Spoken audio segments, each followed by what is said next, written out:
And we are back. Welcome. Wait, can they hear me? They can. We are back. Welcome back to Bearded Ramblings.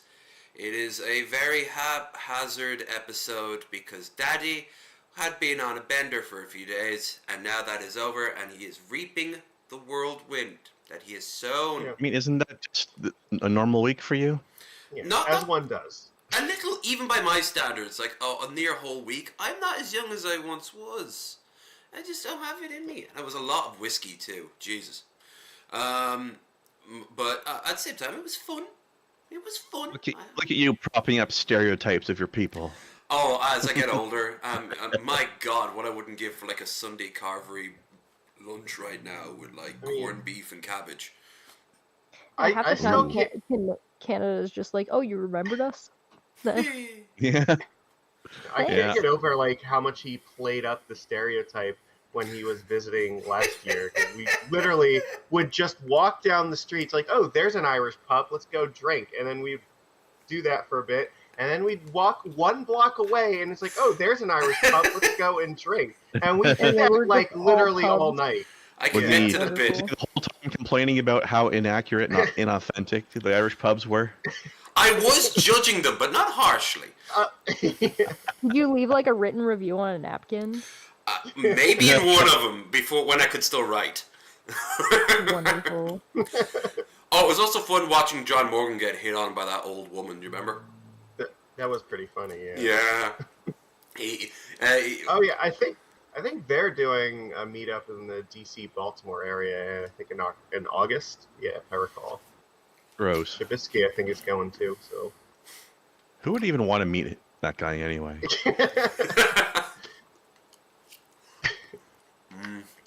Nothing worse than a civil war. Because that's where all the pain is. Except for you, Krendar. You never liked them from the beginning. So that's one I mean, one it of my. wasn't to begin with. I just thought he was boring and pointless. Every He doesn't time do I think of the anything. Civil War, like my favorite things. I live in Pennsylvania, okay, and for those of you who do not know United States American history, and the Mason-Dixon line is at the bottom of Pennsylvania. So I am like the first state that's in the north here. And there was one day when I was driving in southern Pennsylvania, and I see a truck with a giant fucking Confederate flag mounted to the bed of it, like very, very big flag with a Pennsylvania license plate. And I'm like, dude, you know that you live in the north, right? That's not the side that you were fighting for. Way down south in the land of traitors. It's just I'm never gonna get over the truckers that came over the border from the United States and kind of Oh. joined up with the Albertan truckers, and they drove in the big old convoy, and they So, drove and freedom protested convoy. in Ottawa when the thing that they were trying to protest's office was in Toronto. Yeah, didn't they get That's stuck? That's like a 4 to 6 hour drive off. Right? You wouldn't think that a trucker would know how to read a map. Not even close. Yeah. that's Oh, that's a really hear weird about the- intersection. Like from the southernmost point of France to the Yeah, northernmost speaking of point of France. speaking of that, Chesh, did you hear about my little story about the whole trucker thing? I was downtown for unrelated What? reasons the day it started, and I hadn't heard about it yet. No. Uh-oh, no. I hadn't heard the news about it. I was just downtown, and I was like, oh, there's a lot of people out down here. I don't even know if they're protesting something, cheering for something. A lot of people with signs and a lot of energy walking around like, huh, I wonder what's going on down here. And one guy's passes me on the sidewalk and it's like gives me a high five. I don't even know. Lord. I don't even know what side of the situation he was on, but I think he was pro-trucker. I don't know what's going on. I He just know that probably wouldn't. five to man, and I don't know why, and I probably shouldn't. Found out like 2 days later. I probably This is a shouldn't. really weird intersection because like that On the whole other hand- protest happened. And Hold on. it- Hold on. I was Yeah. still in the middle of a sentence there. But I'm just saying, like, I probably shouldn't have high-fived that man, but it also might have saved me for doing so. Fair. Because, you know, yeah. may not have wanted to piss off everybody in a 1-block radius accidentally at that time. All right, go. Yeah, so a lot of people know that like I am a big like Magic the Gathering Merfolk player, and I have been for a long No, time. what? And- yeah, Really? I know, but this is one of those weird areas where like the crazy like political part of my life, and then like the Magic playing part of my life kind of like intersected for this one particular event because so Modern Horizons 2 printed a card that is the goddess of the Merfolk, because her name is Spelun, and it's one of the best cards in our deck. And I often donate really rare and expensive cardboard to the Tolarian Community College. Does he does a fundraiser for Trans Lifeline, and so normally I get some nice cards to donate to it. And so I decided, you know what, the professor, he's a big Merfolk player too. It's like, I'm gonna get an artist proof of this Feilun card because he loves it. It's a big thing for me, and it's a very limited, expensive thing. And so I went through all the trouble of procuring it, and then right after I bought it and was about to like send it off to him, the fucking artist that like drew the art for that card decided to like kind of come out in support of the trucking protest there, and Ooh. yeah, Oh no. yeah. All of a sudden, this thing that I just got that's supposed to be like going towards like very funding very nice leftist causes is now being, yeah, he's a huge like or I would say like Oh boy. the community was not very pleased with him anymore, and it's like, well, I guess I'm not sending this off anymore because it's gonna look really fucking bad now. You're gonna have to have Yeah. a new thing. Yeah. Dub to Naples So, vibes going on, Like, Oh yeah, The yeah, Magic community and like The- the dungeons and TTRPG community, because they're kind of intermingled, right? There's like crossover there. yeah. oh yeah. And Well, like it's the there's same over there. same company makes both properties as Wizards of the Coast. well, So. yeah, As but well. I would probably like say Well, that if you take TTRPGs as a whole, not just true. like Hasbro, not just Dungeons and Yeah. Dragons Wizards, So, right? like the origin of like Magic is kind of like a game that you kind of play in the middle of like doing those kind of RPG games, and yeah, there's been like a lot of crossover. Well, I with don't the know two, about so. that. If your campaign is so slow paced that you have time to play magic cards on the side Yeah. during the campaign, then your You've got too DM is many players. fucking up. Yeah. Yeah. Read your character sheet, loser. There's Something like like one that of those. happened to me. Yeah, go ahead. I was in a campaign with like 8 players at the same time, Oh God. and you spent only like you may spend half the night playing and the other half the night just listening to other people playing. I mean, it works Yeah, in it was some not good. regards, but it's hard to juggle like 8 players. That's a lot. I Yeah. wouldn't do it. I've Which is why done I it. don't I like wouldn't watching do it Critical again. Role because they have too many people running at the been same in. time. I've only ever been in one D&D game, but it was bigger than that. I think it was like 9 or 10. It was one of That's Elf. There insane. are Oh, it was there are huge. I've been a player in ones that are that big, and it can be a bit much, and it's hard to manage. And there's like events where you have like 3 to multiple 5 is tables ideal. and stuff like that. But one of the funnest things I think I've ever like heard of somebody talking about doing as a DM, and they were like, I'm going to get my magic decks and I am going to hand them out to players because they're getting sent to like a demi plane, and they're going to be basically gambling for their lives. And they have to they actually have to sit there and play a commander as Actually, their that's characters. interesting. That's That's great. I love interesting. that. I'm like, There's one that's a lot of tabletop game fun. I've played that actually has It works really you- well when all the players magic actually play system. magic. Yeah. Or if none of the players There's this play game magic. called Deadlands. There's this game called Deadlands, which is like a Weird West kind of setting, and the mage class in that game plays poker hands Oh, as Yep. as a way to cast their spells. Yep. Because they're basically in a contest of wills with the devil to use their magic. That's a lot of Yeah. fun. Okay. I've seen people make that joke before, where they're like, "Oh, you get to challenge the devil to a game for your soul. What game are we gonna play? Dungeons and Dragons." Yeah. Yeah. I gotta stop everyone right here because I realize I didn't do the shill. So we gotta do the Oh, shill. no. I know, right? This Well, is actually, the only way to get us off of Dungeons and Dragons and oh, TTRPGs you and can Magic go right and back Yeah. to it. I'm not gonna be very chatty today, though. I do have to wrangle you in apparently because you're all talking over each other. Uh-oh. I mean, So. that happens every week. And that's not a good thing, You then. and me. And oh, it ain't me anymore. I will totally admit I was. You're the problem with that nowadays. Yo, dog. So I learned it from you, Dad. I learned it by watching you, by getting talked over by you, Dad. Uh-huh. All right, so let's do the thing. I just want to say to everyone, hello, and obviously you know who these people are at this point. If not, the links are down there, along with Krendar's, along with all my stuff, including the stream goal. Now, as you can read up there, we reached our goal last night. Thank you so much to Billy Boy Blue and anyone else who donated ever since I set it out. So now we are going to be ad-free for the rest of the year, thanks to you guys. But we have the meetup pretty soon.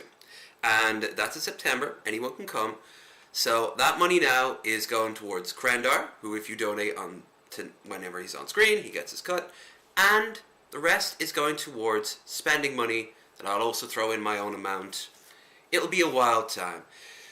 There, we did it. Yeah. You kids can go and play out in the mud all you want now and talk about your fantasies and your dragons, your dungeons. Okay, one of the most cracked Right things on I've it. heard recently that I'm like, this is the don't let me off the leash to talk D&D. So there's one thing that I'm like, this is the best idea I've ever heard in my life, and it's a lich casting spells from earlier editions of Dungeons and Dragons.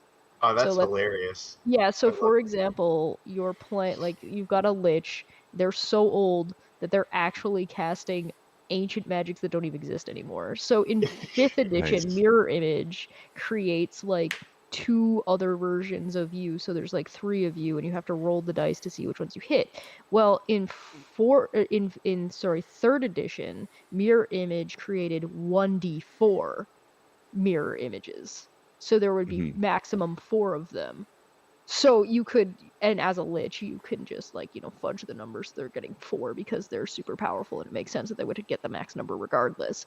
And so so you would see a spell that was, like, similar that you would recognize, but it would operate like older edition versions of the spells, which could be Yeah. very, very powerful or very, very dumb, like one way or the They other. did have the And I'm thing like, where they that is leveled so better. giga-brained. That's I love that I so wonder much. if- So meta. I hope they take into account the thing where, like, in 5th edition, if you want your fireball to be stronger, you have to use a higher level spell slot. But in 3rd edition, that was not true. It was just your character level. That was it. It was a 3rd level spell slot no matter what. I hope I they didn't factor ask that in the somehow. size of the. Yeah, I didn't ask the size of the room. I said I cast fireball. I like the Exactly. idea of having, like, because I think this can apply not just to liches. I think it could probably apply to, like, any creature that has, like, been working for a god long enough. So if like, I don't know, you have, like, a really ancient, you know how you have, like, the Raven Knights, so, like, a Raven Knight equivalent for, like, a for different gods, so like Palor, for example. And so, like, Or like an a chosen ancient, Mistra or something. yeah. So, like, an ancient paladin or whatever of one of these gods is able to cast spells that, or is not able to cast certain spells because of how ancient they are. So, like, once upon a time, you could only cast, you'd have to be good aligned to be allowed to cast specific spells, right? Unless, you know, you were a follower of Palor and you got access to some, at least one evil aligned spell, which gave rise to Palor of the Burning Hate, which, you know, is a fun fan theory. Actually, the thing with the spell key, like the old edition versions, reminds me. I don't know if you ever saw this comic, Order of the Stick. They had a bit in there when I think it was when 4th edition came out, because the comic had been based on 3rd edition, and they met like alternate universe versions of themselves that were the 4th edition versions of their characters. Yeah. And And they're, the like, 3rd way more edition powerful. wizard was so much stronger than the 4th edition wizard. Oh yeah, the You casting the spell at me from so far away. fourth edition player characters are the equivalent of about a level 5 5th edition character at level 1. It's like the power scaling is because also, like, 4th edition went up to level 30 and you got Paragon Path and, like, heroic tier, right? So you got but these, also like, they were but you were more balancing everybody. limited in, you were way more powerful, but you're way more limited in, like, the way your spells and abilities actually functioned. Whereas 5th edition kind of reopened that back up as it was in, like, 3.5. Yeah, and they wanted to balance all the classes, like so the wizard wasn't actually any more powerful than the fighter or whoever else. Maybe it's just me. Like, a lot of the 4th edition classes when I was playing them felt like they all kind of did a lot of the same kind of things. They just sort of, like, reskinned how they did them. So there didn't feel like there was a huge amount of difference between. It's like you're just doing, like, your basic attacks and everything, but it doesn't feel like you're in counter power every single, or you're at will every single. Yeah. It's more like a card game. To some degree, there was a big difference for some of the classes. Like Rogue, you got a bunch of neat new tricks they could do in combat that they never had before. But Wizards were so much weaker. There was, like, so many. I had one character that I just built off of RNG, which was basically, it was a chaos sorcerer, a 4th edition chaos sorcerer. So I had Chaos Bolt, but I also played a half elf and got myself Elven Luck so I could reroll, and then I also got myself an ability that let me reroll like odd numbers, and then I got myself another one that there was like one time I basically could take out an entire party on one Chaos Bolt just if I rolled well enough, and I used a daily. It was just like and then the DM Nice. got mad at me and was like, you're not allowed, because he like mind controlled my character or whatever, and he's like, well, what are you gonna do? These things are attacking you, and the things that were attacking me were my party members. I'm like, well, I'm just gonna burn this, this, and this, and I'm gonna roll all my dice, and they're all gonna die. And he went, okay, but you're not allowed to use your ability. I'm like, what do you mean I'm not allowed to use my ability? I must have killed that party like 7 times. I feel At like that was the minimum. DM trying to step in and be like, please don't wipe out the party. So I also had this thing like on a 20, I could push anybody like 10 feet in any direction I wanted to, but on a 1, I would push everybody away from me within like a radius. And the radius must have been like somewhere around 60 feet, which it was way too far. It was insane. But then we kept having combat on like flying boats and plateaus that were Ledges, surrounded by the cliffs, and abyss. So I must have killed the party that the DM was just like, no, that doesn't happen. Well, I'm stop not setting sorry. up I'd do battles it again. with death falls everywhere then. Yeah, like what am I supposed to do about it? Not roll ones? Guess not. Whoops.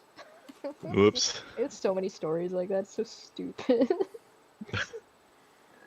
4th edition was wacky.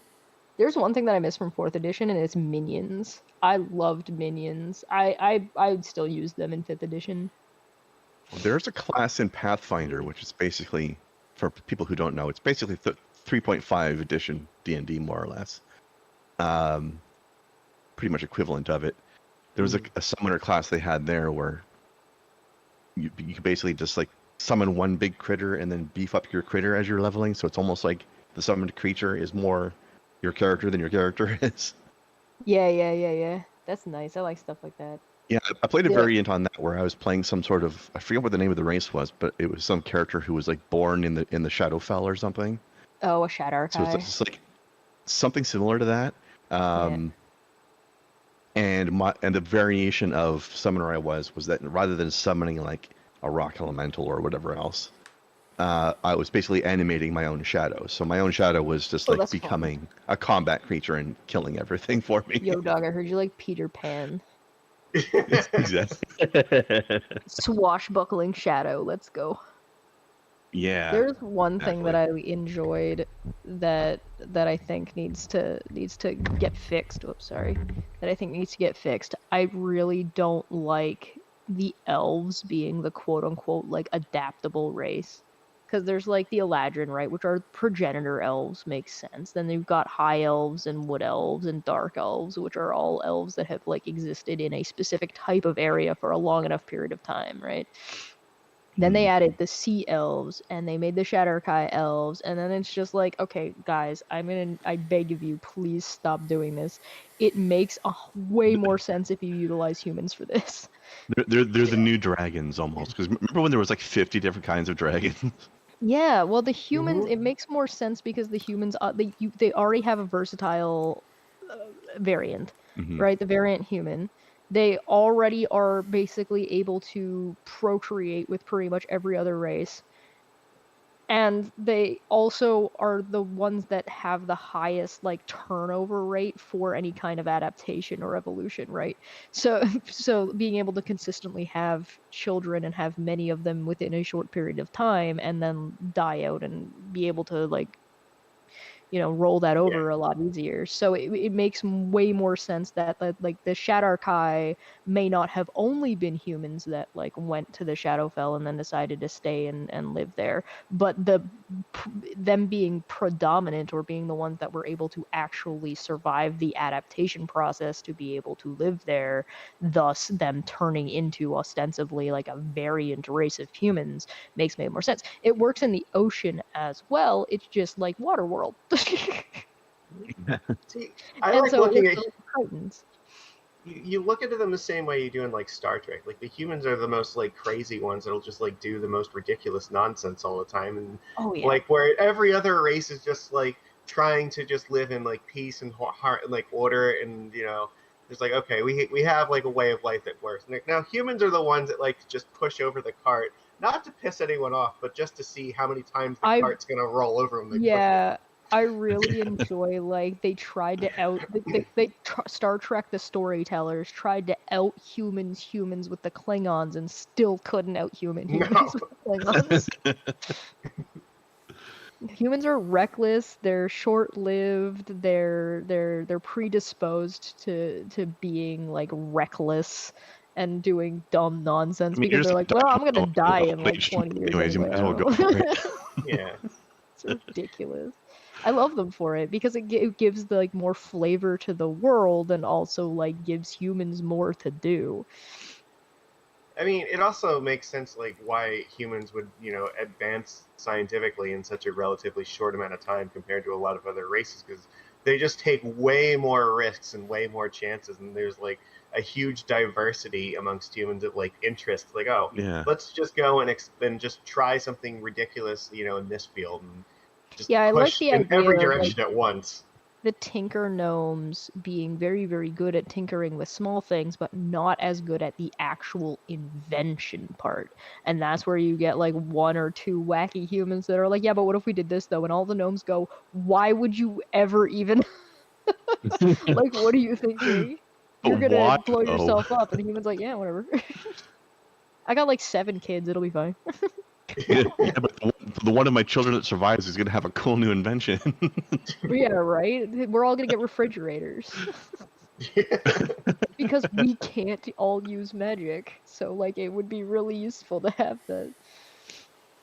I have this fun idea that I'm how many inventions working came out of on. nowhere based on accidents, right? Yeah. I have a fun idea that I'm working on because like I have a setting that is like it starts off at low magic, as in like nobody's ever seen or cast a spell above like level 5. And then it moves on like out of that area into another area that's all like super high magic, as in like the predominant race are tieflings. They're not even humans. The humans Oh, are not the Baldur's Gate predominant. 3, got it. Yeah, so you're running around, there's tieflings fucking everywhere. Of course that raises a lot of meta questions as to how did that happen? There's Yeah, reasons. Don't worry about it. I was playing Baldur's Gate 3. I'm like, why are there so many tieflings everywhere? I mean, they're Yeah, cool, you gotta but why know are there so what many? makes a tiefling. And then later I learned, oh, a tiefling city got pulled out of hell, or something. Yeah, that would do it. But there's and so what I want to do is I want to have because they're so high magic and basically everybody's got hellish rebuke. I wanted to give these things that are ostensibly tattoos that work the same way as like a spell scroll would work, which basically allows anybody to basically cast magic at whatever level that they are able to get that tattoo at, which means you could have a barbarian with a tattoo of haste. Oh, terrifying. Or you could have Is it like a recharge once a day or something kind of thing? Yeah, you would have it recharge once a day per tattoo you could get, but it would be like costly to get whatever tattoo, and you have to have a high enough level spellcaster willing to get like to do the tattoo. So there's actually wizards and like spellcasters that like work as tattoo artists that design and set these tattoos up. But you could I've got also this mental image of like a tattoo shop with like a shelf of magic tomes in the back. Oh yeah. It gets super crazy because what you can also do is, all right, so you know how like it's kind of questionable about if you could cast counterspell while you are casting a spell that requires verbal schematics components, right? Because counterspell is a verbal spell, and you can't just like stop casting your spell to cast counterspell to then continue I would casting your suggest spell, you right? can, but you'd lose the original spell if you did. Which it would defeat the purpose of the counterspell, right? Because they're countering your spell that you're casting, right? So if you stop doing it, right? But hear me out. What if you got a tattoo of Magic Mouth, which could then cast the counterspell? Okay, I like this idea. Because it's a verbal spell, right? And that's how Magic Mouth works. So you would set the trigger for the Magic Mouth to be somebody casts counterspell on you, and then it would cast counterspell That's clever. automatically. but you would have to like set what level of counterspell ahead of time you want inside of it. Otherwise, you would have to roll the dice. But Magic Mouth being a spell that could have other spells in it, you would be able to reset what spell you want to put in it every time it is used. So if you use it up, it means you then have the opportunity to do it. And I'm like, how would you do that? I'm like, you have to preemptively buy scrolls that work as if they the same way that a temporary tattoo does. So like on a short rest, you would take the spell out, you would unscroll it, put it over and hold it over top of the Magic Mouth, dissipate the spell into your tattoo, and then it would dissolve the paper. It wouldn't work anymore, and then you would have a new spell there. This is very wizard, because this is like magic to the level of programming. But you could put it on a barbarian. Yes. Which means somebody goes to cast a mind control spell on your barbarian and it auto gets counterspelled. Wait, can we imagine in this world, like, I want to see, like, going into a tavern and, like, ordering, like, I don't know, a bowl of cereal, and it comes with, like, a little, like a scroll for, like, prestidigitation or something. Like, you could get, like, the little tattoos from the cereal box. Yeah, like little cantrip temporary tattoos. Yeah. No, here's the mental image you're giving me here, though, Chesh. Like, imagine like the barbarian has like a tattoo of like a growling dragon or demon on its chest or something like that, right? Yeah. That's where the magic mouth spell goes. So that like you try to lightning bolt the barbarian and like the dragon on his chest just screams at you and ruins your spell. Oh, absolutely. Like here's another idea though. That would be what if terrifying. You had a dragon what if you had a dragon tattoo on your chest and you had Cone of Cold in it? You just do like the Iron Man thing? Yeah, so like the mouth of the dragon opens up and like a breath weapon comes out of it. They actually have second edition actually has one variant of barbarian that has its own built-in magic. Because in that version of Pathfinder, you know how like there's always like these class paths you pick, right? You choose like which version of barbarian you want to be or whatever. Mm-hmm. Yep. So they have in Pathfinder Second Edition, the class path thing for barbarians is you're choosing like a totem, like some sort like it could be like an animal totem or like giant blood totem or something like that. 5th edition, I believe it is called the Totem Barbarian. Yeah. Yeah, but this is just for all barbarians in Pathfinder Second Edition. Sure, yeah. And one of them is, I think it's called Ancestral or something like that. Yep. So basically, your barbarian has one or more spirits of their dead ancestors hanging out with them and doing like magic effects for them. Yep. So you can do like a little 30-foot ranged attack by having your ancestor spirit show up and do a slash at the enemy for you. So one of the things that barbarians suffer from is they need to be attacked to maintain their rage, and it can be very problematic if something is out of range. So the barbarians are relatively fast, but they can't really get upwards, right? But what if you put levitate on your barbarian? I think it counts if you make an attack as well. So you can just like throw an axe or something just to maintain. Yeah, you just can to keep maintain yourself free. You just chuck stuff. But it's like so ridiculous to just have like you're never gonna hit, but you're throwing your axe just to maintain your rage. Yeah. But but also hear me out. What if you had a zealot barbarian, right? The path of the zealot barbarian basically means that as long as you are raging, you can't die. No matter how much damage you take. Right, as long as you maintain your rage, and so you just there's automatically die when the rage is over or something. When the rage is over, if you are below like a certain number of hit points, you will either die or you will go unconscious, right? So if you take like I think it's double your hit point damage, you're dead.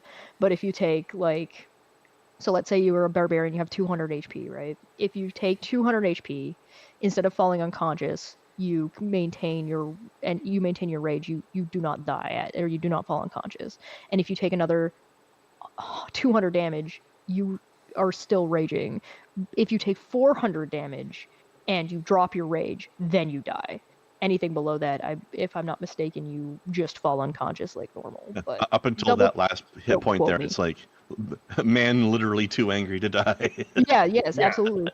But hear me out, right? If you regen 1 hit point, you count as alive, right? You count as stable. Mhm. You count as not unconscious. You count Somebody you're brings you fine. back from the brink before you come down off the adrenaline So high. there's a level 1 spell called Goodberry. Yep, I know this one. So what? It's down his throat before he. So what if you had Goodberry tattooed on the underside of your tongue that you could bite like it was a cyanide pill as you Ow. were going, that auto triggered Ah, your rage drops, the spell automatically goes off. It gives you 1 point of HP, Oh. and then you could guess Imagine what? making- You're not Oh, the unconscious. pain. You're not unconscious. You get to rage again. The pain of getting that tattoo made, though. Ow. You're barbarian. Suck it up. I mean, true. That pain would put you into a barbarian rage during the tattooing process. Could you imagine, like, just the barbarians just strapped to the table with their head strapped down their mouth, like, pried or open, like, at the tattoo dentist, and artist the would tongue die. would- I feel like you would do it while the barbarian was already okay, unconscious. but wait. We have a solution Ideally. to this. We have the technology for this because we just need another barbarian who's already had the good berry Oh, to there you do go. the tattoo. Perfect. Perfect. Wizard. gonna It's a use wizard somebody. who has 3 levels in barbarian. Yeah. Both of them are just snarling and rage at each other during the process. This is like, I like the idea actually that instead of it being like a tattoo that goes onto your tongue, it's actually like carved into your teeth. Oh, Like, that's so barbarian though. wow. That's such like a crazy It is. barbarian thing. It's like stamped into your teeth. So like, This because is the same sort of barbarian that would probably file his teeth to a point, too. Well, here's the thing, right? Like, Goodberry makes 10 berries on 1 cast. Yeah. But what if, because it's like a tattooed spell that's inside of your mouth, you sacrifice a tooth for 1 berry? That's such a like an edgy barbarian thing to do, where you just bite down, destroy one of your own teeth, get a Goodberry. Ah. It's literally Absolutely. like a cyanide capsule in your tooth. You're like, all right, no. Yeah, you've actually had your It's- teeth like ostensibly for Yeah, all intents and purposes She did mention cyanide removed and capsule at the replaced. beginning of this idea. Yeah. Right? Isn't this crazy? Like, there's so many things you can do with like crazy high level magic spaces. Like, you Yeah. could do. People will be like, I've got "Oh, a let's do friend, steampunk by having like trains," but the Yeah. trains are running on like elemental magic, and it's like, Yeah, okay, that's called the setting of Eberron. yeah, you're right, exactly.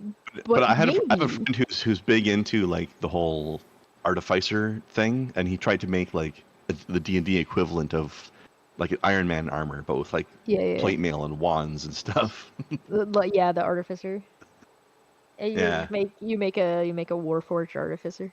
You make the And like, soldier or like imagine like you're a human, but you're like wearing plate mail that's got like wands built into the arms and stuff. I like the idea that you're in a gnome, or you're a gnome and you're inside of a bigger suit of armor. So the suit of armor is Wearing, like actually like human-sized barbarian armor, size. but you're Yeah, just it's a like gnome Goliath inside the size. chest. Okay. Yeah. So, what about building like a Gatling gun where you just like stuff wands into the end of it so Gatling they're wands. shooting? Oh yeah, no, like I don't. There's 200 here's the magic thing, missiles What if a you minute. had? Yeah. What if you had a Gatling gun and you had different levels of Gatling guns, and they were instead of having any kind of projectile items inside of them, they're actually just rounds of varying levels of magic missile. Yeah, exactly. Mhm. You don't even need wands. It's an auto aim gun. You don't even need to shoot at the target. Yeah, you just shoot in the air. You just describe what you want the target to be, and Oh you're my just god, like it's rat the tat tat. gun from Fifth Element, like the. Yeah. And then you could have like big Oh my ones God, that there's- are like cannons that actually fight. So like, I like the idea that instead of, how fun is this? Having an altered version of magic missile where instead of putting the level up makes more magic missiles, it just makes the missile bigger. Mm. So you're sacrificing Yeah. the number of times you hit with less times bigger damage. That could be nasty. It's As like far as it the would gun be the from equivalent, right? I don't think it would really change anything yeah except for like the goofy flavor of like blasting somebody in the chest with a yeah boulder-sized magic missile. Yeah. it's just like your character's personalized version of it. Yeah, I If think it The, just that's the kind gun of from just Fifth fun. Element though, there's a new enemy in Elden Ring now with the DLC out that does a Yeah. spell that's basically that gun. Like it looks like a glintstone pebble spell, but when you dodge it, it suddenly veers off 90 degrees to the side and gets you in the side anyway. Yeah. You're like, son of a Undodgeable bitch. chin move. Yeah. Oh, no, I know what spell you're talking about. Actually, I think I've used it. I don't know if the player can get this new version, but maybe. There's one like it because I think it puts like 5 little orbs over around your character, and then like as soon as you Oh get no, not close enough to an enemy, they like home in on them. that's a cool spell too. But no, this is just like I shoot magic missile at you, you run to the side to avoid it, and then it just goes pew It and just chases bends and you. hits you anyway because it's magic missile. Yeah, Because yeah. suck it, nerd.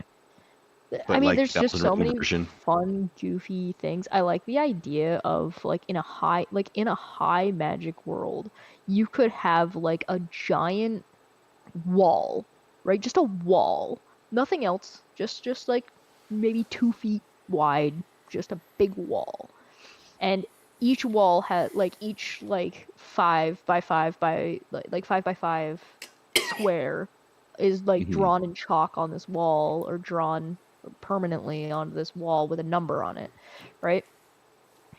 And each one of them is an apartment that holds that somebody is using for a Mordekainen's magic mansion. Oh, nice. So like the It's entire city it's is actually actually nice inside. yeah, and so like it's like you're just like a regular looking apartment building except like thinner because there's no need for it to be like a full Somebody square, could be right? like You can just somebody could be renting them out like an inn, but the luxury inn. yeah, or you go to a tavern and you open the door and it's bigger on the inside kind of thing. Because Yeah. why wouldn't it be? There's no need for there to be like so I like to kind of think of this place as if there's like the city is great and it's there, but the city is also like just surrounded by all kinds of crazy wildlife because there's no reason to decimate it to build any structures because the structures are all bigger on the inside. This is what happens when a high level wizard decides to retire and open his own tavern or Yeah, his like own why inn. would you need what like as much as like the rail system is a lot of fun for traveling, which is great and super duper fun, but if you have like large trees, why would you not like for all intents and purposes have trees that have basically permanent tree stride on them? Oh, the that's the one where you can walk into You one go tree and through come the out of tree another and tree make it, somewhere else, yeah. right? So I like the Yeah. idea of not only does this rail system exists, there's also like multiple different modes of travel that let you go to places either slower or faster, or if you're going to Yeah. multiple stops, or I if you want saw to take this place or the other way. I saw It's just another like game that had a setting that did something like that. Have you guys heard of this other RPG called Dragon Star? I don't know that one. It was when they were doing the D20 system with third edition, where other people could make their own game as long as it still had to use the D&D system. Yeah. So basically, it was D&D Star Wars. Basically, Oh yeah. it was a sci-fi setting, but there were still some primitive planets too. But the druids of this sci-fi setting, they had like some sort of special space station that was just like a big biodome. Oh cool. And only druids could get into it because there were no entrances to the space station. You had to go through Tree the tree. stride was the only way to get in. Yeah. I like that. that's another idea that like I've heard a lot, and I think that should be explored. Like the idea of using magic and like D&D to build like spacecraft. You could theoretically just use Spelljammer. spells to like to They have that. propel. Go like faster than light in your ridiculous like teleporting magical ship from like one galaxy to another. So that's a lot of like that would be considered like quote unquote planar travel. So it Mhm. kind of just depends a lot on how you view the planes and like the theology. And as somebody who has a poli-sci PhD in Dungeons and Dragons, Faerun's political spheres of the planes, I can tell you that you run into some really questionable theological discussion when you can literally travel to Olympus. right? Technically, anybody who's played Baldur's Gate 3 has already experienced a little bit of this, because the Illithid Nautiloid thing was something that was part of the It's Spelljammer stuff. Yeah. Yeah. And like even Baldur's Gate itself is an opening to the Nine Hells, and that's some planar travel right there. And who doesn't love Bator? Am I right? Nobody loves Bator. Bator's terrible. Never go there. I think this is also an issue I think that kind of comes up in Magic the Gathering a lot, because they Oh, have yeah. this concept Plane of planes, but walkers. like at the same time, like is a plane like a city or a planet, or like is it multiple celestial bodies? Because different planes like seem to have Usually different it's its own rules and dimension. counts.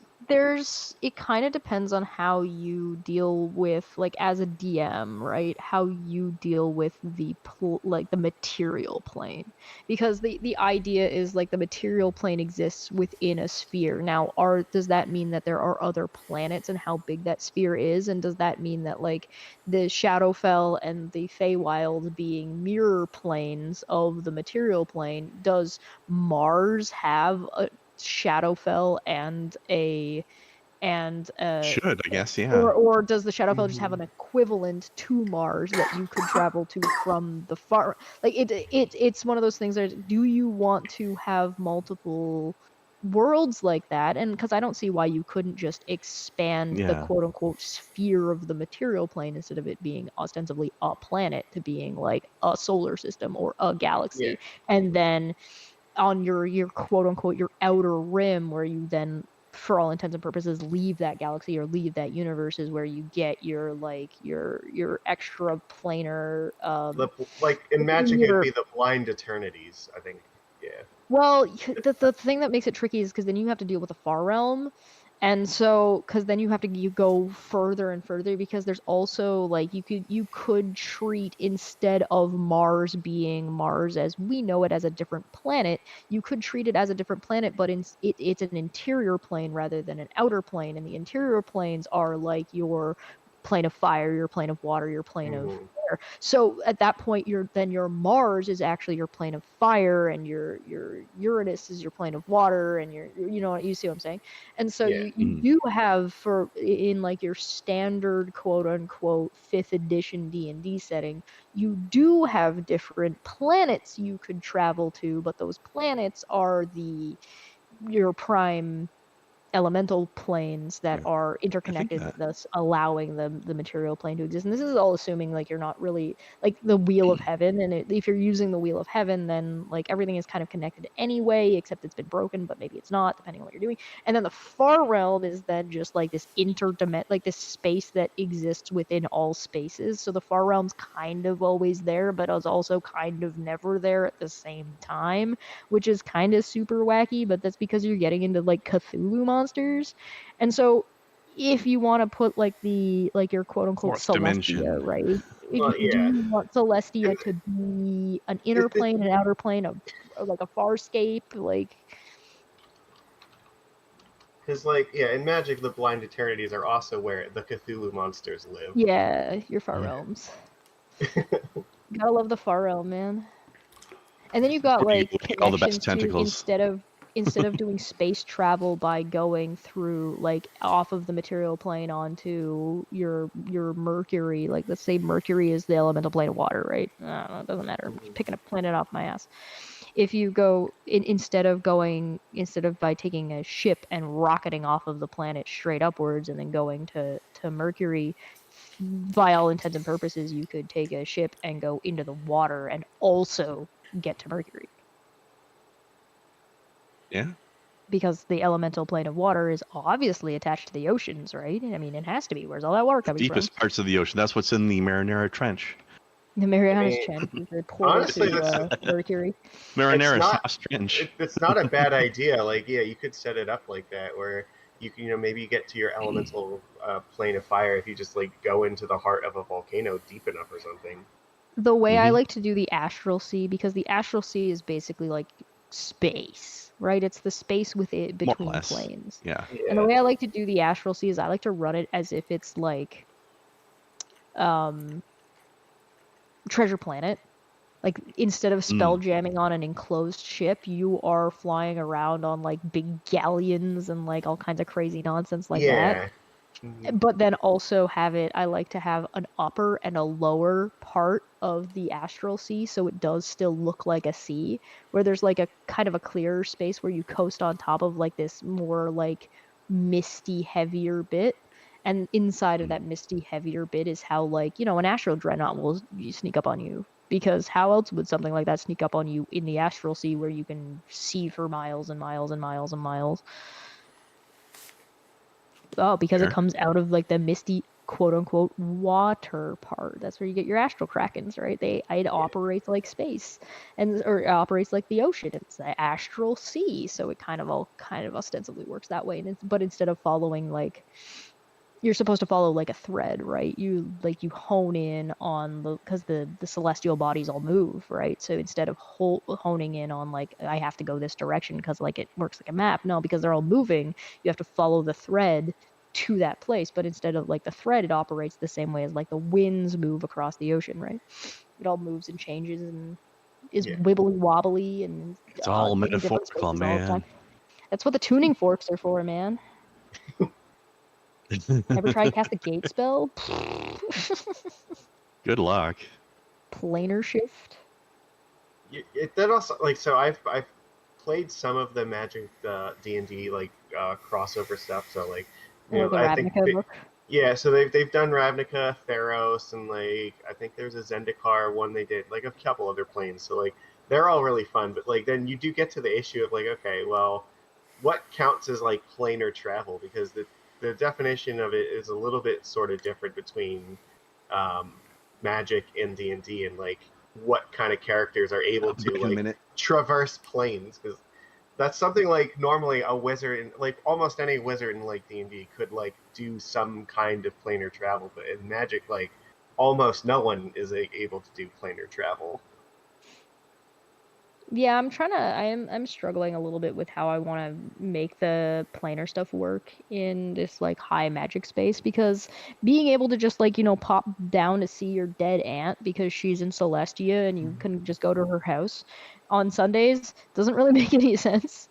So I think the way I'm gonna have it work is I want the initial barriers that were put in place that ostensibly kicked out all of the gods from being able to interfere with the material plane have been reset, meaning they're like back where they were and are just as strong, so nobody's just breaking it willy-nilly. So there isn't really a whole ton of planar travel, and all the planar travel's been basically shut down because of things that had happened in like the past like between 200 years to 500 years ago. Let's see. So basically why everybody's tieflings. So what's also fun about Magic now is like in one of the last like couple sets they did the exact opposite of that, where Phyrexia tried to invade the entire multiverse and then it blew up, and now all of a sudden there's these like omen paths that now allow for a lot of planar travel for regular beings that didn't exist for like the majority of Magic's history. I would like to see in the the Lattice of Heaven being rebuilt, because the point of the Lattice of Heaven was to connect all of the planes so people could just travel intermittently, and kind of death at that point doesn't really mean very much anymore. And I kind of like that idea because it kind of deals with Nayrul and the Raven Queen in a satisfying way, rather than them like being ridiculous and crazy. Because like, what do you do when you're the god of death and you just more things die the stronger you get? You're gonna go crazy. Like it's very silly. It gets very, very goofy very, very fast. Do you want to know how I'm running Paylor?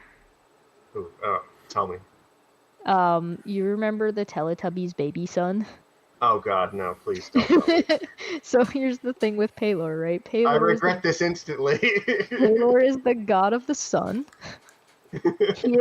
He is also the god of time. And so because Paylor is the god of time and the god of the sun, it makes perfect sense that he is, for all intents and purposes, the Teletubby sun baby. That's a hell of a statement to come back to. It works really well with Paylor the Burning Hate too, because he can just have a tantrum. I love the idea that he's basically a sundial. The god of the sun is also the god of time because of sundials. Yeah. It's so good. The only one thing that I like to take away from the Primaterial gods, so like Pelor, is I don't like giving him summer because I would rather that be an elven god. So Corellon is the That god of makes summer. sense. It Yeah, makes that more should sense be to me. So something a bit more Fae related.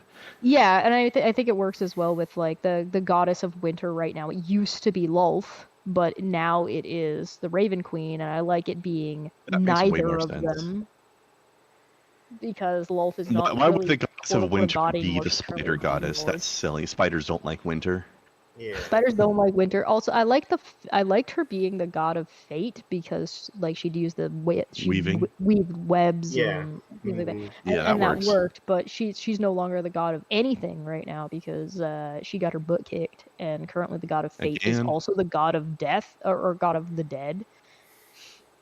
Remember Goddess. when she split herself into like a whole bunch of different spiders and then ate herself? Oh yeah, what a weirdo. Demons are What, weird, you've man. never done that before? Come on, that's just like a Tuesday. There is a game called Gamma World.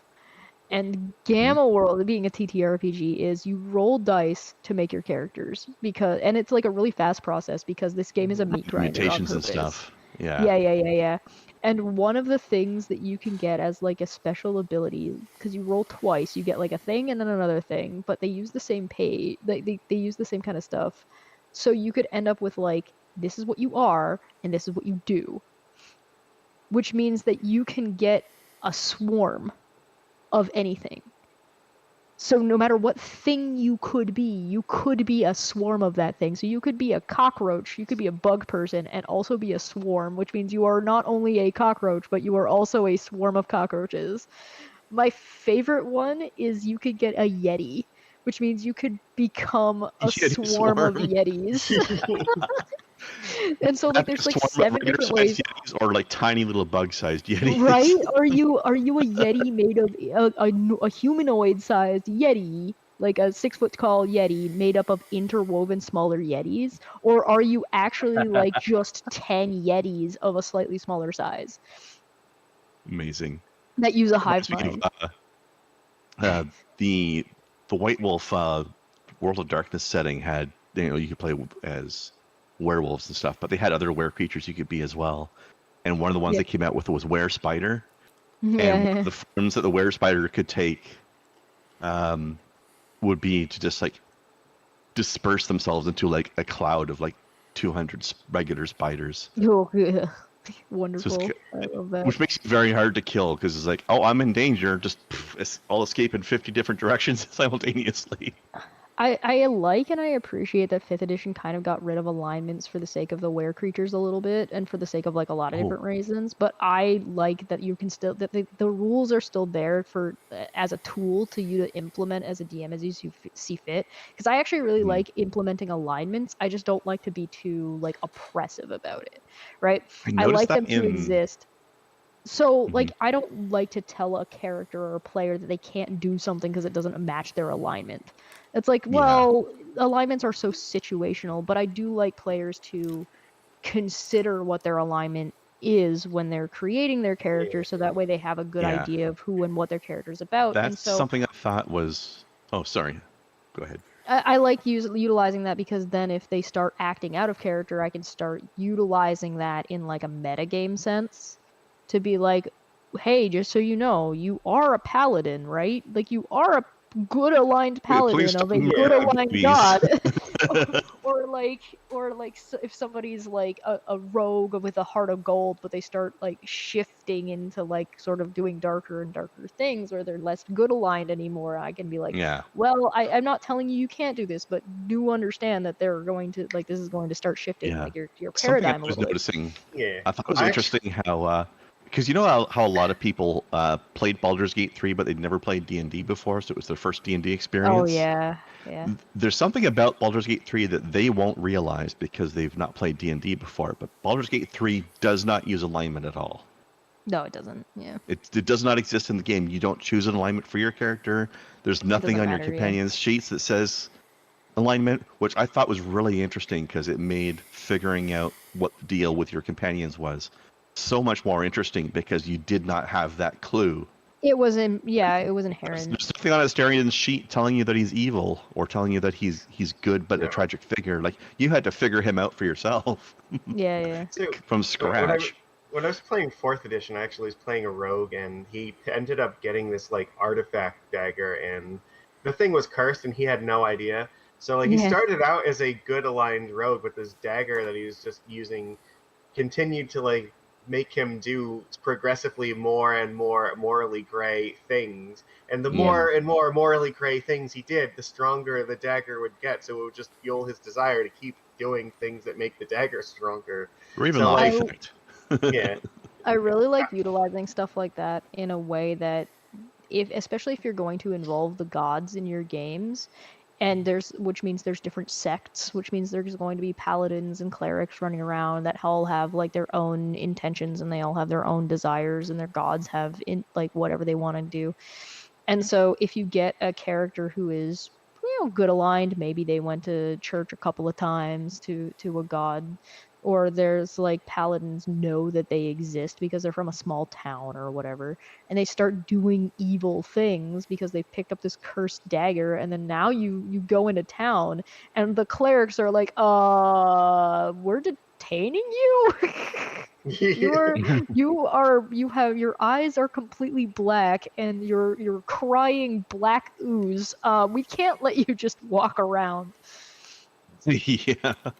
I mean, It's also it really starts. fun when you start like futzing with the alignments, right? Because like Yeah. a lot of the alignments are based on intention, not really based on like what is like it comes into some really fun like philosophical discussion, because you can say like, okay, well, Bahamut is the paragon and the god of justice.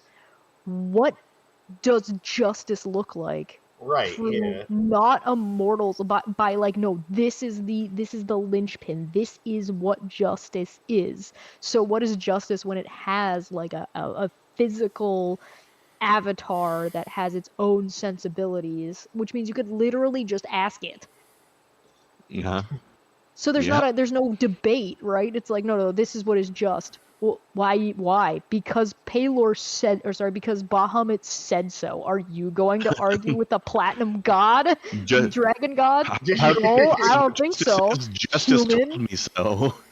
right? So what does that mean to like like a mortal culture that may or may not be long or shorter lived, because different peoples are gonna like look at that differently. So like if an elf has like so much more longevity and they're like, and Paylor's like this thing, and humans might be like, that's not justice at all, and the elves are like, nope, that works.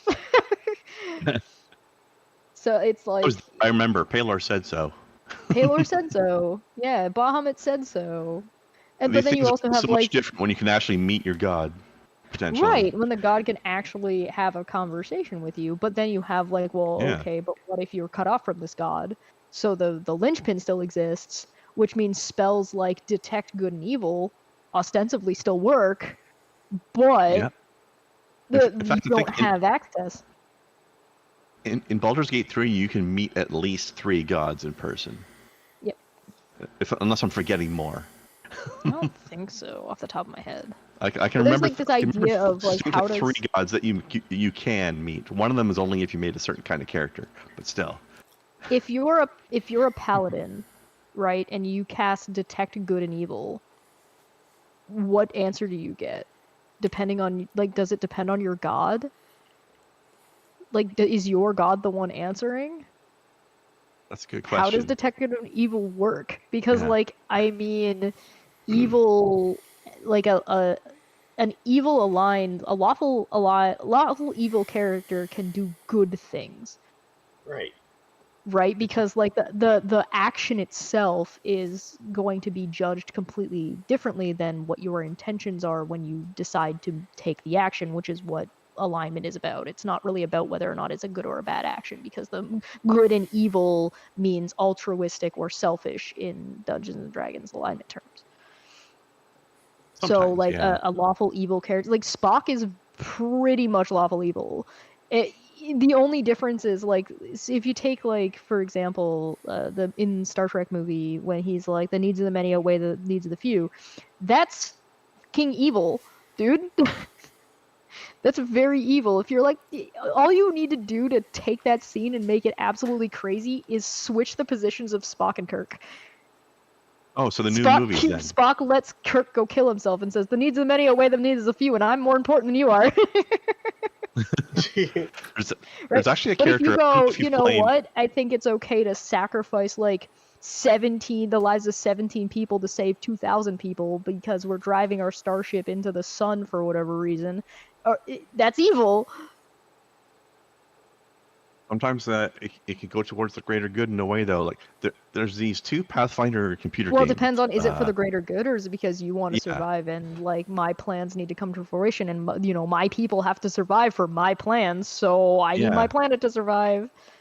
Well, before Baldur's Gate 3 came out, there was another big similar game called Pathfinder: Wrath of the Righteous, Mhm. which was an incredible game.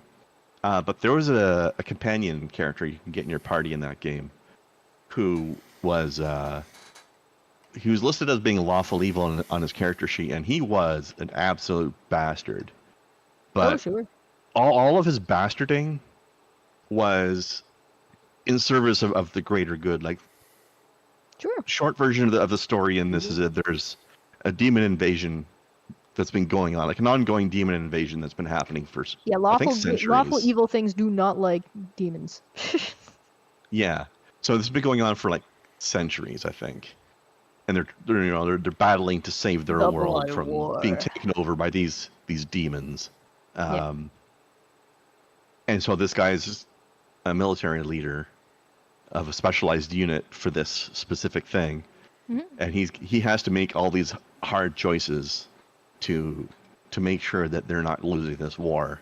And he's like he'll like execute wounded soldiers, deny food and water to people who probably won't recover, and just leave them behind to die in the wilderness while we move on. Like, he's a fucking bastard, but he's doing it to make sure the demons don't win. Yep.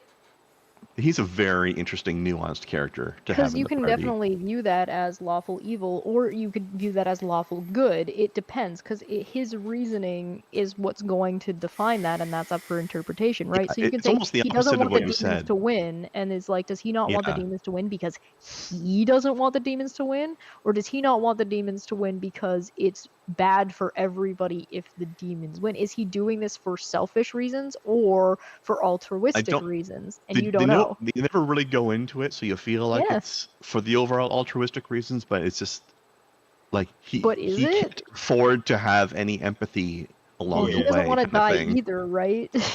Right. You could definitely imagine a scenario in which like two people are viewing the exact same action and have like completely polar opposite reads, and like, yeah, Yep. I don't think that what you did was right, or you know, it was the correct thing to Yeah. do.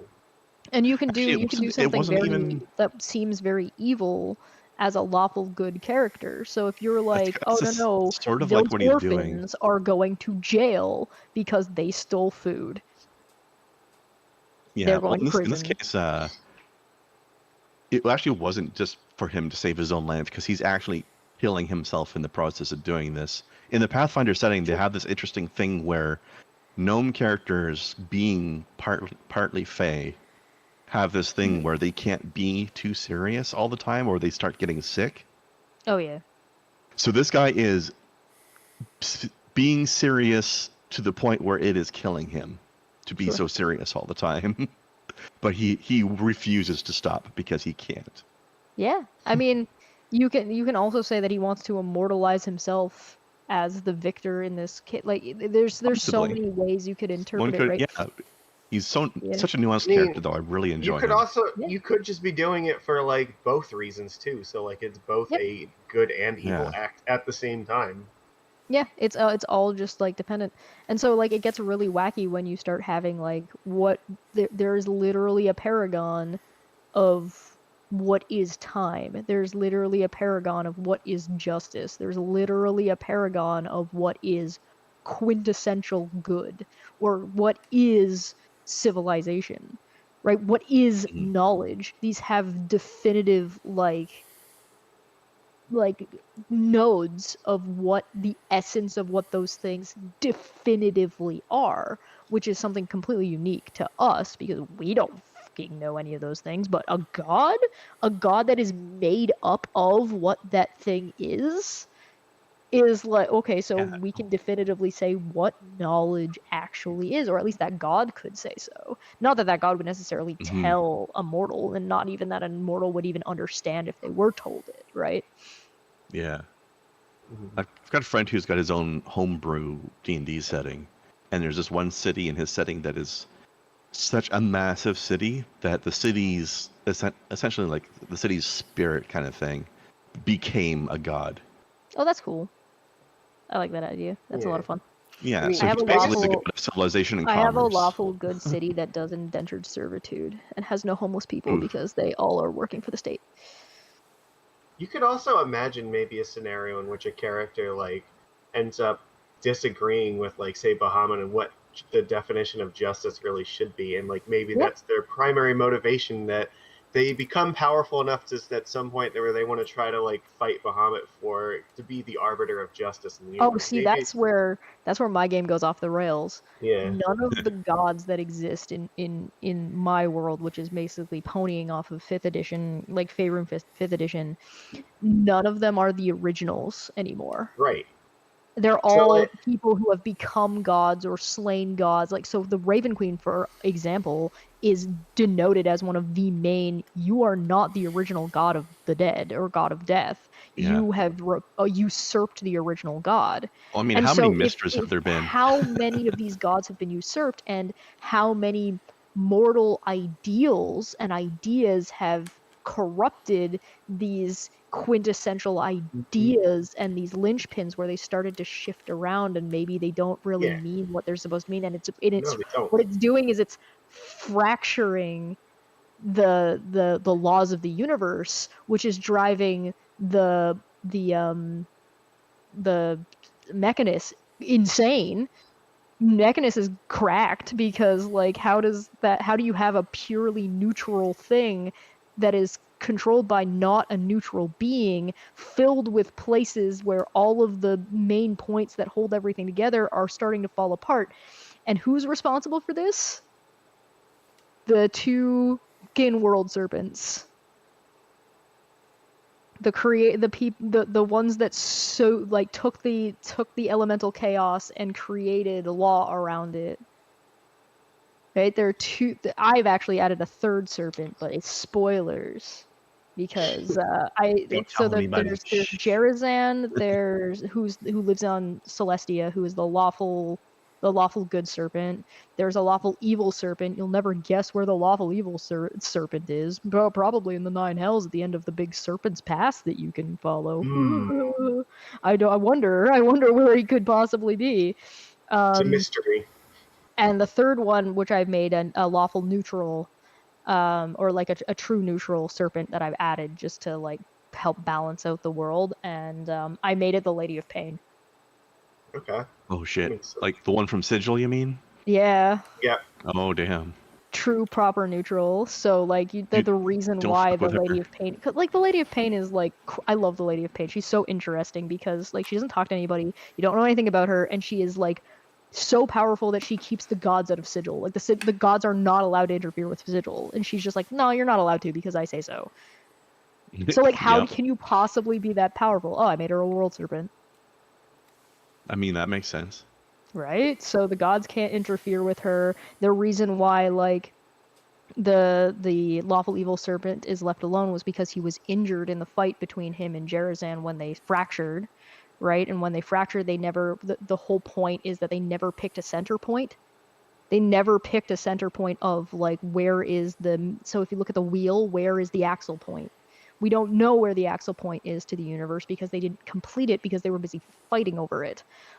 The one wanted it to be in Celestia. What is Celestia? It's a 7-layered mountain that goes upwards. He lives in Celestia. What is Bator?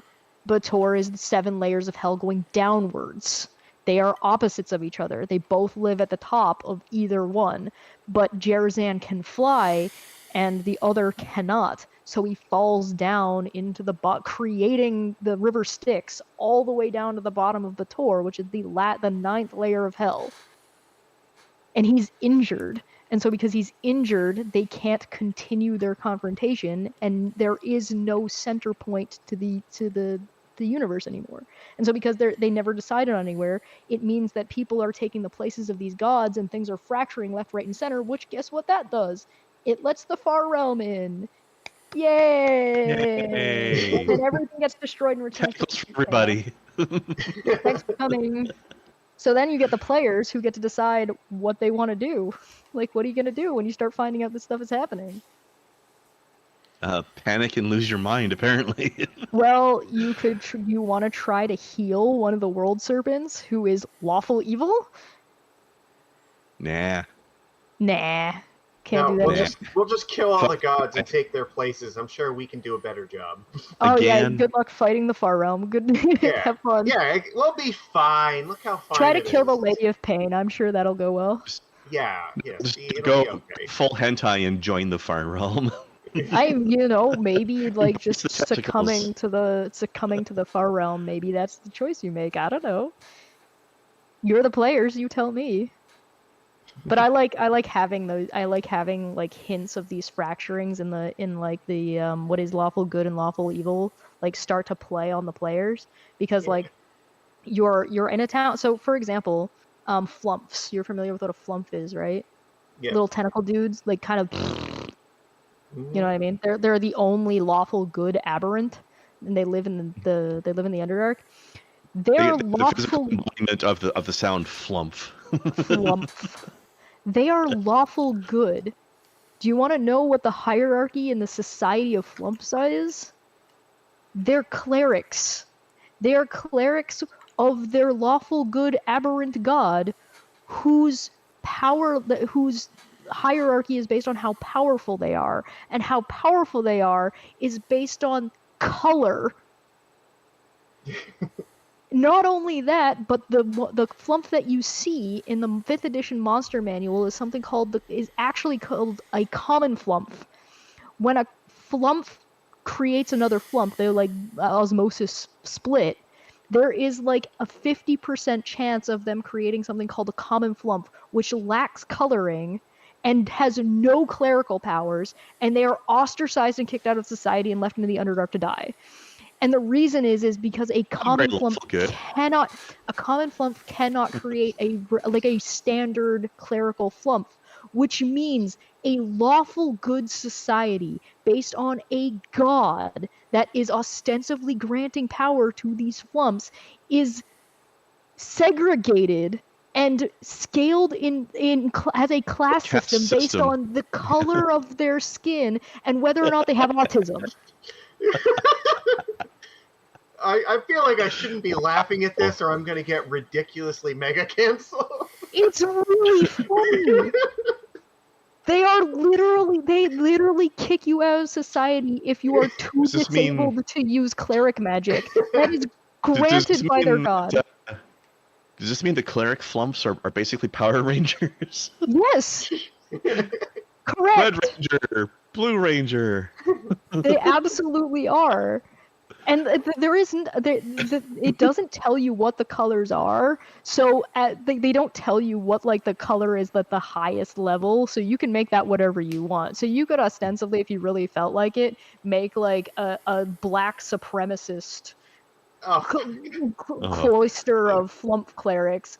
Go flump Rangers. But if you wanted to, blue, pink, red, whatever color you wanted the hierarchy to be, right? And then the point of the common flumps is they're colorless. They're like a neutral tone.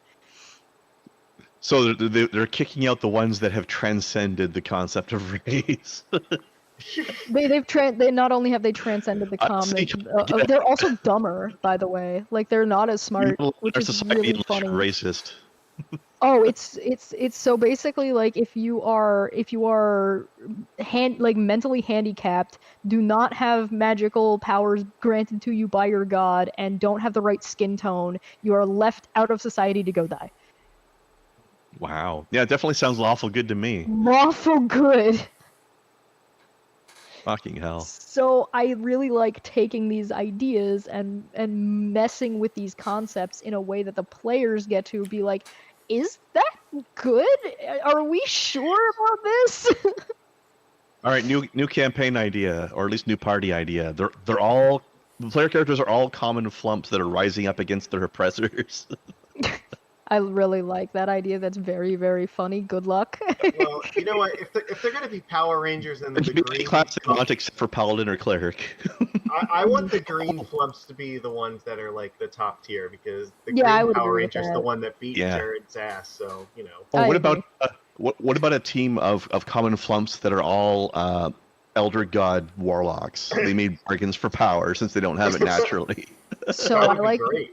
Well, so there's you could do some really fun stuff with that, particularly because they're already aberrants. So you could essentially have common flumps who have been ostracized from society, who have tried to group up and have ostensibly sold themselves to another eldritch deity that is not the deity that abandoned them. Yeah, exactly. So you could, and it's Cthulhu. So your goal could be something basically to Lovecraftian, bring yeah. Cthulhu or like some Eldritch horror equivalent, because there is a warlock class called the Great Old One. Exactly. That's what I'm saying. So you could absolutely do that. You could also pick a different you could pick a divine warlock, you could pick a devil warlock, you can pick an infernal pact. Although it would be if you wanted to do something really funny, you could pick Pact of the Blade. So your flumps with your little tentacle arms and your little stock eyeballs running around with magic weapons that grant power. Again, more Power Ranger nonsense. You just have your fucking Power Ranger weapon here. It'd be very, very, very goofy. Yes. Okay, no, this is canon now. They have the dragon flute. Yeah, why not? If you're playing Baldur's Gate 3 and you've got Will in your party, you got to go Pact of the Blade, because not only is it Yep. his canon character background, but also it's just, if you're ignoring the role playing that you get in a normal tabletop RPG because you don't have it properly in a video game, and you're just worried about mostly how strong your character is going to be in combat, Pact of the Sure. Blade is the Very good, most yeah. combat capable pact to go with. If a group of players ever did this, I like the idea that these common flumps have to sneak into like the city of flumps that are all color based, and they have to dip themselves in lead paint. It's lead paint is the only kind of paint available, so you take like 2 points of obviously. damage from the poisoning. I like the idea that it works like lead paint, but it's probably made out of mycanoids. Hmm. It's myconid. Wait, are you honestly suggesting a campaign where the players do flump face? Really? Yeah. I also like the idea of like they would actually be very, very funny if you did have somebody who was a flump, like a player who like only got to like play sometimes, and they played as a common flump, and it actually turned out that they were a cleric flump and they were doing flump face. I look forward to just this showing up as an actual play campaign on your YouTube channel one day. Oh dear God. I have one that I really, really, really want to do, but I need a party of people that I can really trust who actually know what they're doing and have like a good amount of like metagame knowledge. What I would love to do is I would love to get a game that takes place during the Blood War in the Nine Hells. So for anybody who doesn't know, short end of the stick is the Abyss is where demons are, and the Nine Hells is where devils are. Demons are chaotic evil, devils are lawful evil, and they really don't like each other because one likes rules and the other one doesn't. And so they're fighting all the time, and it's called the Blood War. And they basically are next door neighbors, where the Abyss has to go through the Nine Hells to get anywhere else, and the devils are like, yeah, but we don't like you here, so we're just going to kill you forever. And when you kill something that's from the Abyss outside of the Abyss, it just goes back into the Abyss. So the Abyss is infinite. So the devils are ostensibly fighting an infinite fight forever. And what I really, really would love to do is have a group of players that are starting at level 1 as a slew of devils that are on the front lines of the blood war, trying to fight off the waves of devils or of demons, trying to survive and climbing the ladder of like the politics of the Nine Hells to by the end of the campaign either become archdevils themselves or join as Modius's court. Just by like feats of like being amazing and then being really good at politics. I like this idea. It'd be Evil very, campaigns very are always fun. they're really fun. I love them. Yeah, but is it an evil campaign if like you're Well, I a mean, devil in the Nine technically, Hells? kind Like, of. By definition. by definition, you're playing politics, therefore it has to be evil. Yeah. I mean, I don't know how much. I mean, there's nothing stopping you once you're a little bit powerful enough. You could start trying to interact with humans and convince them to sell their souls to you to make yourself more powerful while you're granting them power. There's so many ways to go with it too. Like, It's super goofy. It's super fun. Yeah, I have this is in the Val from Baldur's Gate. in the low magic starting area that I mentioned to you guys, it's normal that squirrels deliver the newspaper. Oh. So Nice. this is the squirrels aren't like anything out of the ordinary. Everybody's used to them, so they're not considered Nobody's like trained them, weird yeah. and magical. This is just regular for squirrels. And basically for 1 gold, sorry, for 1 gold, they will deliver the newspaper anywhere on the earth because the earth is flat and that's where you are. And so they can deliver newspaper to you once a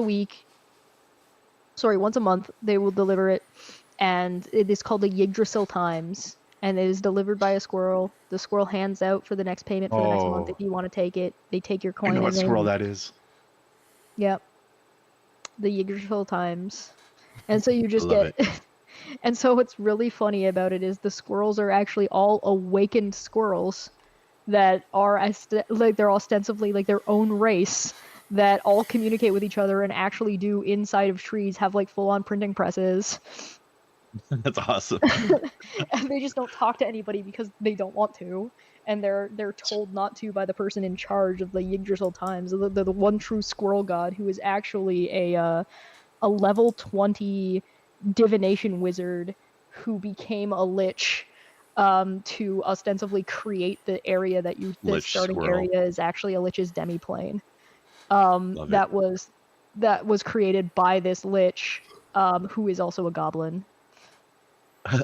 On the topic of Yggdrasil squirrels, can we just take a moment to acknowledge the glory of the fact that in the God of War Ragnarok game, Ratatoskr is played by Pro ZD, Oh my god, fantastic! Love every second of it. right? Side salute Oh, God. to Foamy as well. That guy is so good. yeah. What if a drow starts saving and collecting the common flumps and teaches them to fight? Then they could unleash a flump army onto their enemies. I would save flumps and become their god. So, first off, some tricks about drow. You might not be able to get away with that because Lolth is very, very handsy about her drow. So it would be a fun thing to attempt to navigate, but there would definitely be some interesting problems that you would run into. But although I do think Lolth would approve of the chaos that you could What if they're... bring with a flump army. She would like the chaos, but what if they were non-Loth drow though? What if it was Elistri drow? So if the Lolth drow are chaotic evil. If it was Elistray drow, then like the method by which you went about doing this would essentially be the major defining factor. She could be like, oh, you poor things, you've been abandoned by your people and your god. I'll take you in. Yeah, and it's like the question is whether or not you're using Elistray, because Elistray, for all intents and purposes, is a fallen god. In the same way that Lolth is a fallen god who has at this point become a demon lord. So, but Elistray has not become a demon lord. She's just a almost a demigod at this point because she's not She she doesn't have can't enough grant followers. powers to followers, kind of thing, or Yeah, and because she's a daughter of a god, right? As opposed to Lolth, who was, Coralon's lover.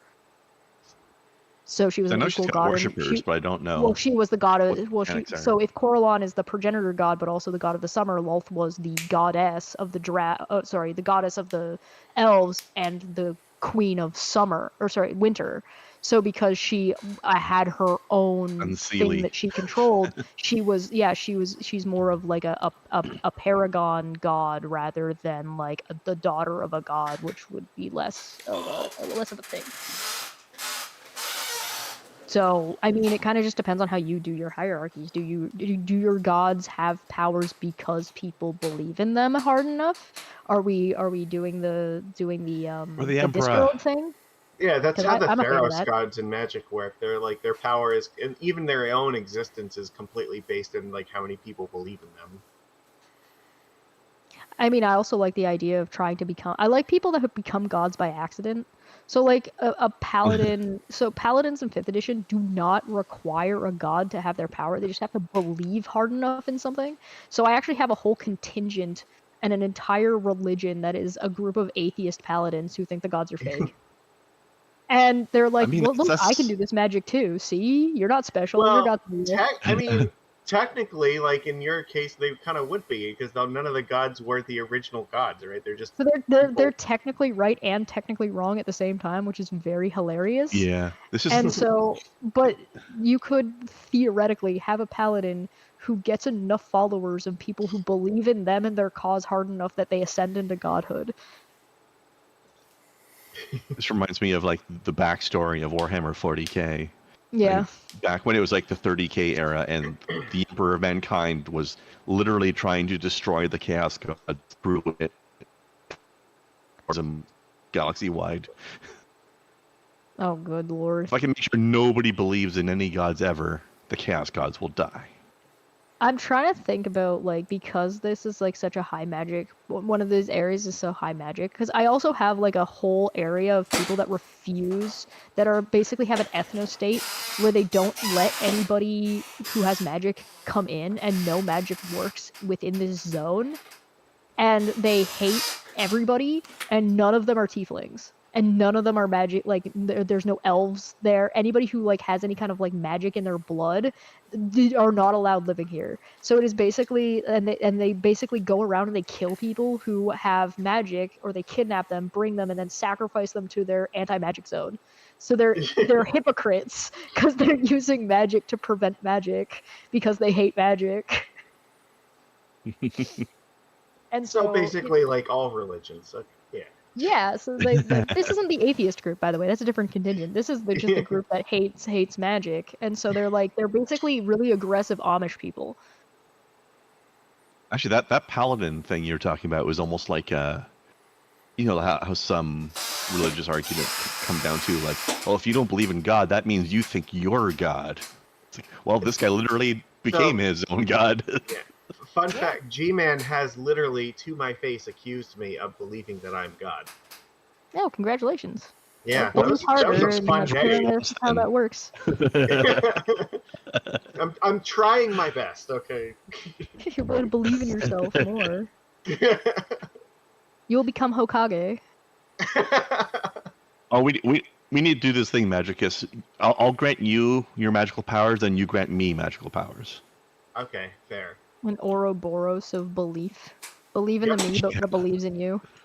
Yeah. Yeah, well, since we're both the same person, we'll grant each other our powers. We'll be each other's gods. I think that works. That sounds right to me. I don't see a flaw. Yeah. Yeah, it's infinite money glitch. Yeah. Yeah. I'm trying to figure out a way to, like, if you have, like, a really high magic area and there's, like, tons of people that are casting spells and hurling magic all over the place, what do you do with 9th level spells? Because I feel like it operates like the same, like, because obviously there's going to be different peoples in different ways, but I imagine, like, a relatively large continent will ostensibly work more like one government. Or even if you do have separate governments, they would all have high-level wizards. So basically, everybody's got the nuclear option, so nobody uses the nuclear option. Yeah. Because everybody would have access. You wouldn't have tons of wizards at that level, but you'd have maybe at least 1 or 2 per country or something. Yeah, but what if you did? And what if these wizards were putting tattoos on their bodies that were 9th level spells?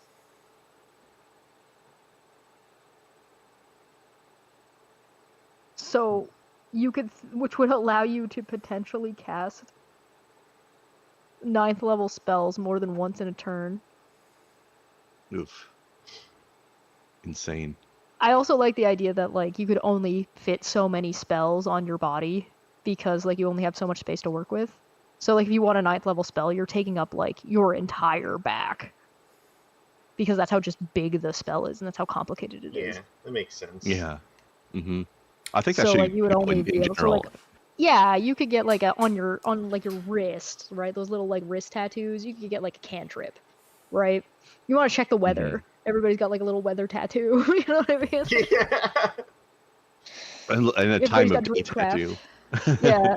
You could like get like but if you wanted like a sleeve, or you take like a forearm maybe, and it would give you like lightning bolt. Imagine a sleeve would be a 3rd level spell, so like you've just got like this lightning bolt on your arm that casts Yeah, lightning like your lightning bolt, your fireball for your 3rd level spell. I think a lightning Mhm. bolt's 4th, isn't it? Whatever, it doesn't matter. Third. But No, if you it's wanted third. like a gate spell, right? All A right, gate spell would take up like a. I know, Yeah. I know you guys could talk for many, many, many, many more hours, but I I actually have one have to. question.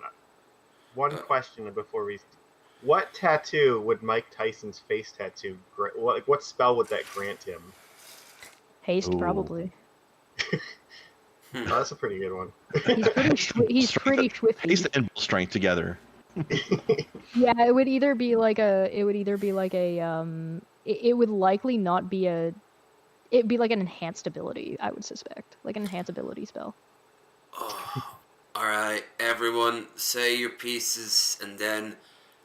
I'm sorry doing this, guys, but if you have been noticing my face, it's not being the best. I'm actually like kind of woozy right now, but I'm sitting down. That can't be a good sign. I'm going to. Oh no, you need to get to bed, sir. Yeah. Maybe you hit it a little bit too hard. You know what? I probably did. Like, it was over days and days and days. I started drinking on Tuesday. I'm only ending today. Like, Holy fuck. Yeah. Yeah, Oh, boy. I would have, if I had known, I probably wouldn't have, especially considering I have Sir, literally... you don't need to be this Irish, okay? Oh, even by Irish standards, I flew too close to the potato field. Yeah. I mean, I expect nothing less when you come down to visit again. You know, I'm just prepared for it this time.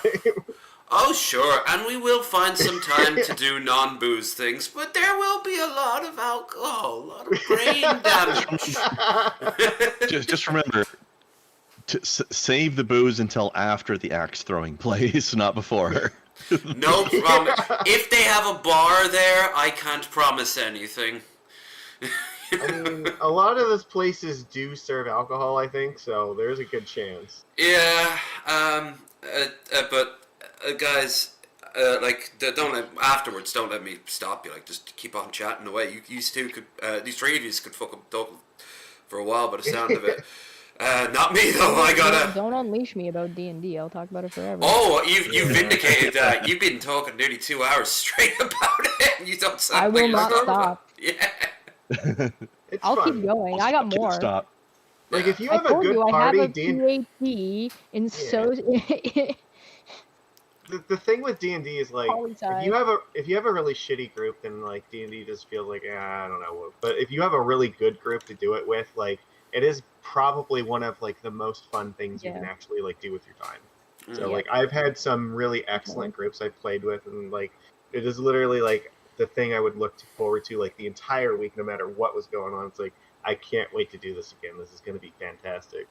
All right, I'm gonna just ask who wants to shill. Krendar, are you up first? Yeah, sure. I mean, it's quick for me. It's just the same thing as always. More Dungeon Keeper 2 tomorrow. Come hang out. Links all for That everyone. was in the quick. doobly. Link in the doobly doo. Chesh? I am Chesh. If you want more of any of the things that I talked about, you can just come over. I do variety, so yeah, you might not see much from me in the next couple of days because I've been quite sick, but you can find me either on Twitch or you can find me on YouTube. I got a video coming out soon where I dunk on some really bad argumentation that somebody decided to throw at my face about Palestine and Israel. Wherever you fall on the spectrum Oh. about that thing, just stop using bad arguments. And Yeah. Magicus, and you want to share with the class? Yeah. So I am Lord Magicus. I usually stream either Monday or Tuesday nights. I play Merfolk in Magic the Gathering on Twitch, and yeah. So you can come check it out on my link tree, which I have put in the chat here. Show you all the places that I go to. Krinko supremacy. Yeah. Now Goblins. I am a priest of Spelun. Water goblins. Yeah. And as for me, Don't forget that gnome throwing rules can apply to goblins. On Monday we have our watch party, free to anyone who wants to join. Just be a part of our Discord. Don't know when I'll do that, and I don't know what else I'll be doing throughout the week, except probably there won't be alcohol. I think that's fair to say. I think I might have hit my wall. But one thing we do have this time next week is we have from the Discord, and occasionally you'll see videos of them, Commissar Feelgood is making their first appearance. So Yeah. go and wish them well. I will, Magicus, I'll add that in after we're done. Perfect. Yeah, that works. Right. I hope you guys had fun. I hope also you realised that I wasn't being mopey because I wasn't being able to contribute to the conversation. I really just have nothing left in me now. I like to think that I just bullied you out of the conversation by dropping every piece of D&D bit of nonsense. Wait till I didn't even talk about boggles, man. Okay, Please okay, choose D&D. okay. We gotta go. Bye, everyone.